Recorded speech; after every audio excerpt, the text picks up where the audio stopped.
I'll bring you back if you're ready. Over to you. All right. Thank you, Mr. Claude.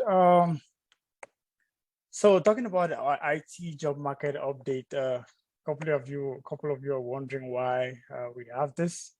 So, before you get into an industry, you probably want to have an idea of what that industry is, right? The outlook, how it's been past years, and what we are looking forward for the upcoming years.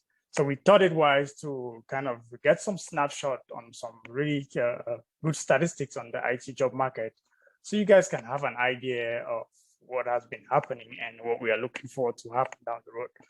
So I'm going to be really quick. I'm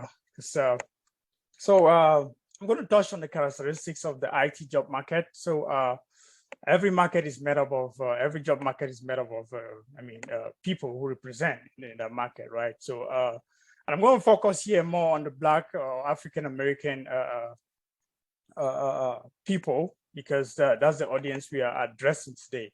So generally, the IT job market is made up of these seven group of people. We have the African, Indian, and Alaska Natives. We have Asians. We have African Americans. We have whites. We have Hispanic, Latino. We have the Native Hawaiian and other Pacific Islander. We have two or more races. So most of you, when you're applying to jobs, you always have you select this. So that reports to U.S. Bureau of Labor Statistics, and we are able to get some really good data out of that on who is who and who represents what in the market.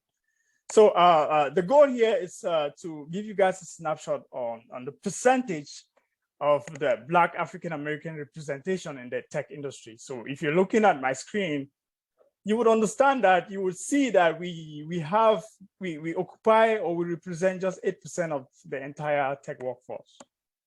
What does that really tell you? Or why do we have this in this report? If we represent just 8%, it means our coverage or our representation of the tech workforce is still very low. Meaning, what does that really mean? The tech workforce is known to have the highest average earners in the entire nation. And if our representation in that industry is too low, it means, well, most of us don't make money, right? Most of us are broke, or most of us are not making that high-end salary.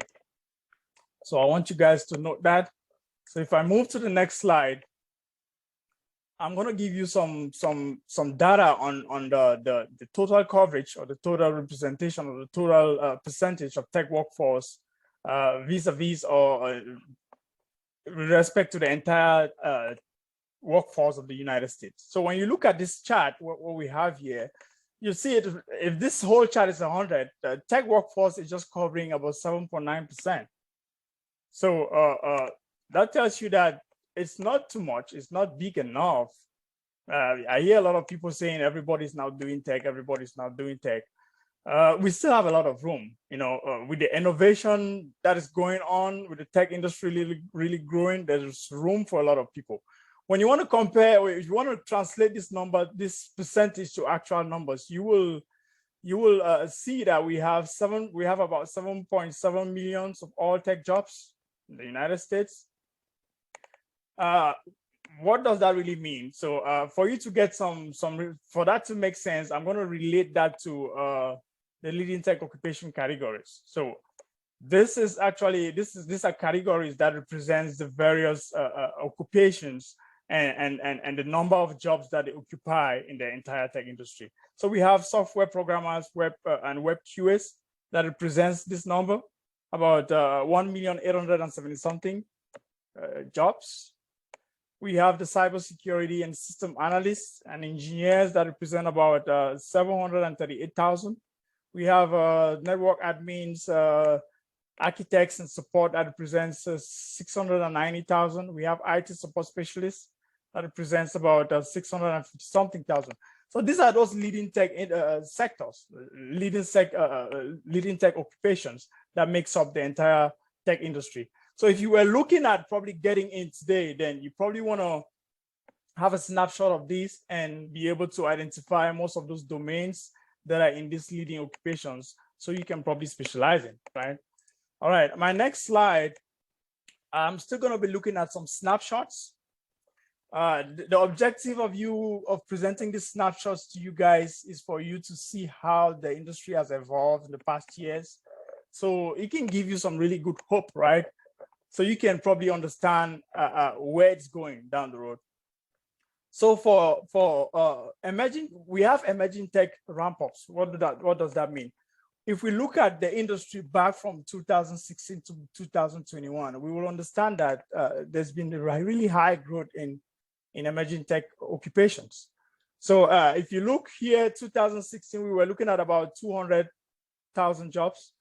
And right now we are looking at about 800 for emerging tech jobs.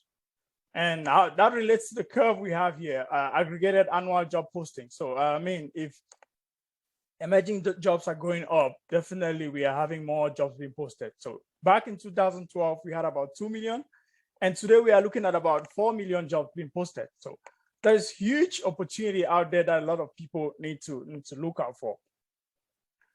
So if we have more jobs, what should happen? If we have more jobs, then if we have more jobs being posted, then we should definitely have more people getting employed, right?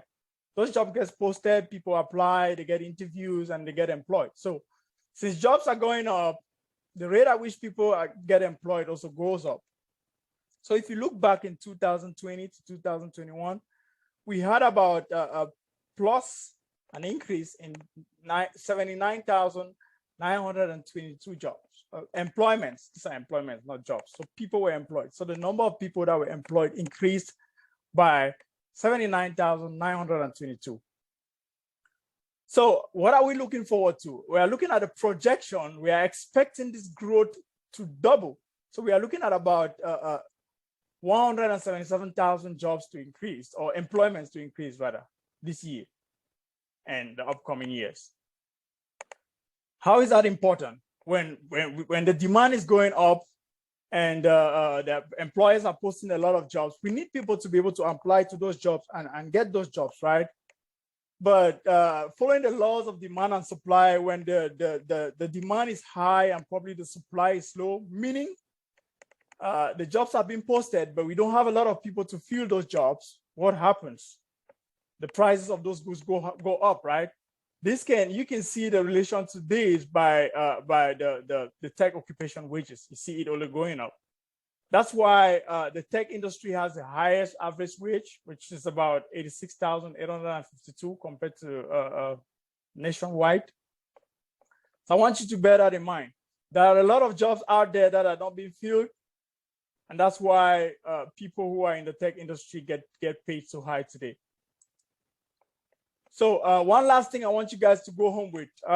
These are the various, this is a projection of growth in occupations that we are expecting to happen down the road or the next years. So what are those domains? What are those occupations we are expecting the most growth in? So if you are looking at getting into IT, you want to be able to get a screenshot of this to be able to know where you want to fit yourself in. Definitely, if you are good and if you are taking a good to the market, you want to make sure that good is being demanded, right? So we have data science, which is coming with the highest. We are expecting a growth of about 4.3%. We have cybersecurity, a growth of about 4%. We have software developers and software QAs. We have computer and info research scientists, 3.5. We have web developers, digital interface designers, and we have emerging tech. We have IT project management and others, and we have IT support specialists. So if you were following closely the presentations you had before, and you had a couple of subject matter experts presenting on a couple of career options, you will know that Soft Partners is not just offering training for offering's sake, but we are offering trainings based on the market need, based on demand. So under data science, you will see we are offering trainings in machine learning. On the cybersecurity, we have a couple of trainings on the cybersecurity. On the software development and QA, we are offering trainings in QA. On the software development, we are offering trainings in business applications. And under web development and digital interface, we are not offering a training for that. So when you look at IT, emerging tech and IT project management, we are offering a training in project management. You want to look out for that. So without taking much of your time, I am going to let you have a review or the list of the trainings we are offering. So thank you, Mr. Moderator, and you can take it.